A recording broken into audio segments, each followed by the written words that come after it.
क्या इस बार सर्दियाँ ज़्यादा रहने वाली हैं जिसकी वजह से जो ब्रेन स्ट्रोक के केसेस हैं या मान लिया कि ब्रेन स्ट्रोक के ऐसे पेशेंट हैं उनको ज़्यादा दिक्कतें होने वाली हैं। आज इस वीडियो के ज़रिए हम यही जानने की कोशिश करेंगे कि क्या इस बार सर्दियाँ ज़्यादा रहेंगी जिस वजह से पेशेंट को, जो हमारे स्ट्रोक के पेशेंट हैं, पैरालिसिस के पेशेंट हैं, उनको ज़्यादा दिक्कत रहने वाली है। हेलो एवरीवन, मेरा नाम है डॉक्टर मोहम्मद काशिफ और आज की इस वीडियो के बारे में हम इस अहम बात के बारे में बात करेंगे। देखिए, आपने बहुत न्यूज़ में इस बार देखा होगा या आपने इंडियन मेट्रोलॉजिकल डिपार्टमेंट का जो स्टेटमेंट है वो भी शायद पढ़ा होगा या सुना होगा कि इस बार अल नीना इफ़ेक्ट की वजह से जो सर्दियां हैं वो आम सर्दियों के मुकाबले शायद के थोड़ी सी ज़्यादा रहने वाली हैं। हो सकता है 1 डिग्री सेल्सियस, 2 डिग्री सेल्सियस या शायद के 3 डिग्री सेल्सियस तक जो टेम्परेचर है वो नीचे आ सकता है। तो यहाँ अगर सर्दियाँ बढ़ेंगी, मान लिया कि पूरा उत्तर भारत की बात कर लीजिए या नॉर्थ वेस्ट इंडिया की बात कर लीजिए या सेंट्रल इंडिया की बात कर लीजिए, यहाँ इसका मतलब बहुत ज़्यादा सर्दियाँ पड़ने वाली हैं। एक तरह से बहुत फॉग यानी कोहरा आने वाला है, टेम्परेचर में बहुत तेज़ी के साथ में कमी आएगी। अब इसकी वजह से क्या इफ़ेक्ट आपको देखने के लिए मिलेंगे? देखिए, सबसे ज़्यादा दिक्कतें कि उन पेशेंट को होने वाली हैं जो इस तरह के रिस्क के ऊपर हैं। रिस्क का मतलब है कि उनके जो है एक तरह से खून बहुत गाढ़ा है, मुझे ऐसा बोलना चाहिए, या कोलेस्ट्रॉल से पहले से पीड़ित हैं या बीपी के ऐसे पेशेंट रहते हैं। तो क्या होता है कि जैसे सर्दियाँ आएंगी, कहीं ना कहीं आपके जो ब्लड की थिकनेस है, आपके जो खून में एक थिकनेस होती है, वो कहीं ना कहीं ज़्यादा बढ़ जाएगी सर्दियों की वजह से। एक तरह से जैसे पानी जमने लगता है, उसी तरह से कहीं ना कहीं हमारे शरीर में जो ब्लड है वो कहीं ना कहीं उसकी थिकनेस बढ़ जाएगी। प्लस एक होता है कि मस्कुलर एक कॉन्ट्रैक्शन जो है, या उसको समझ लीजिए कि मांसपेशियां जो संकुचन है, थोड़ा सा एक सिकुड़ना, स्टिफनेस टाइप ऐसा समझेंगे, तो वो भी सर्दियों में कहीं ना कहीं हमारा बहुत बढ़ जाता है। तो इससे सारी दिक्कतें उन पेशेंट को बहुत ज़्यादा आएंगी जो कहीं ना कहीं पीड़ित हैं ऐसी बीमारियों से जो लीड कर सकती हैं, जो ब्रेन की दिक्कतें हैं या ब्रेन स्ट्रोक जैसी जो दिक्कत है। जैसे बीपी के, ब्लड प्रेशर के अपने पेशेंट होते हैं तो उनको बहुत ज़्यादा दिक्कत आ सकती है। ऐसे पेशेंट हैं जो कहीं ना कहीं कोलेस्ट्रॉल से पीड़ित हैं, उनको दिक्कत आ सकती है। किडनी के पेशेंट हैं। ओवरऑल अगर देखा जाए तो शरीर पर जो है बहुत ऐसे निगेटिव इफेक्ट जो है, नकारात्मक इफेक्ट जो है, इन सर्दियों में ज़्यादा बढ़ सकते हैं। तो अगर सर्दियों में ज़्यादा निगेटिव इम्पैक्ट पड़ेगा बॉडी के ऊपर, नकारात्मक ऐसे चीज़ें बढ़ेंगी, तो इसका मतलब कि जो ब्रेन स्ट्रोक के केसेस हैं वो भी कहीं ना कहीं अपने आप में बढ़ सकते हैं।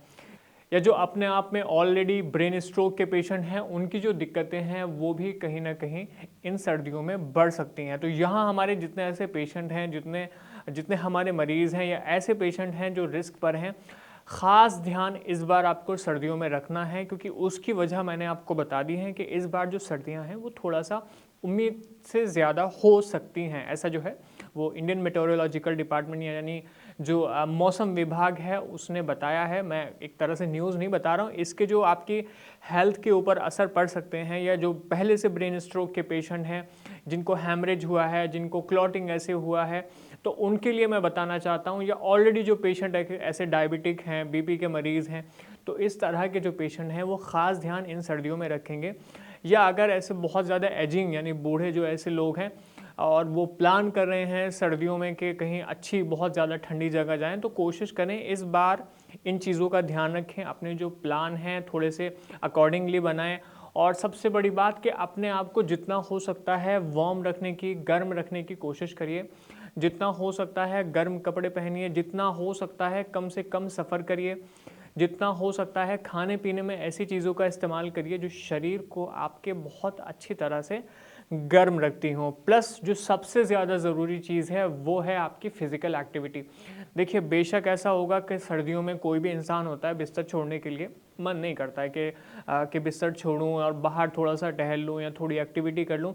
यही गलती हमारे जितने ऐसे पेशेंट हैं ब्रेन स्ट्रोक के या पैरालिसिस के जो पेशेंट हैं उनको नहीं दोहरानी है, बल्कि आपको कोशिश करनी है कि और जो मौसम रहे हैं उनके मुकाबले अपनी थोड़ी सी एक्टिविटी को ज़्यादा बढ़ा दीजिए। जब आप एक्टिविटी करते हैं, जब आप फिज़िकल एक्सरसाइज, फिजियोथेरेपी करते हैं, तो कहीं ना कहीं आपकी बॉडी जो है वो अच्छे तरीके से सीखती है, प्लस थोड़ा सा वार्म रहती है। तो अगर बॉडी वार्म रहेगी, गर्म रहेगी, इसका मतलब कि जो ब्लड का सर्कुलेशन आपके शरीर में हो रहा है या आपकी जो रिकवरी, जो न्यूरोप्लास्टिसिटी हो रही है, उसके ऊपर बहुत अच्छा सकारात्मक एक पॉजिटिव इम्पैक्ट आपको देखने के लिए मिल सकता है। तो आप इस बात का ध्यान रखेंगे, इस बार की जो सर्दियां हैं वो आपके लिए, आपकी हेल्थ के लिए एक निगेटिवली एक तरह से इफ़ेक्ट ना करें। आपको चीज़ें कोशिश करनी है कि भले ही सर्दियां ज़्यादा रहें, भले ही टेम्परेचर ऐसे बहुत तेज़ी के साथ में कम चला जाए, लेकिन आपको सारी चीज़ें ऐसे ध्यान में पहले ही रखनी हैं जिसकी वजह से आप अपनी जो दिक्कतें हैं, जो अपनी परेशानियां हैं, जो रिस्क फैक्टर हैं, उनको कहीं ना कहीं कम कर सकें और आपकी प्रॉब्लम बढ़ ना जाए या आपका जो एक तरह से रिकवरी है, जो न्यूरोप्लास्टिसिटी है, वो कम ना हो। मैं समझता हूँ कि इस वीडियो के ज़रिए जो मैंने इन्फॉर्मेशन आपको दिया है बहुत हद तक आपको समझ में आया होगा। बहुत अच्छे से आपको इस पर जो है अमल करना है, कोशिश करेंगे जो चीज़ें बताई गई हैं या इससे पहले भी वीडियो बनाई गई हैं सर्दियों के रिगार्डिंग, वो आप जाकर देखिए ताकि उससे पता चले कि किस तरह की चीज़ें आपको करनी हैं और किस तरह की चीज़ें आपको इन सर्दियों में अवॉइड करनी हैं। धन्यवाद।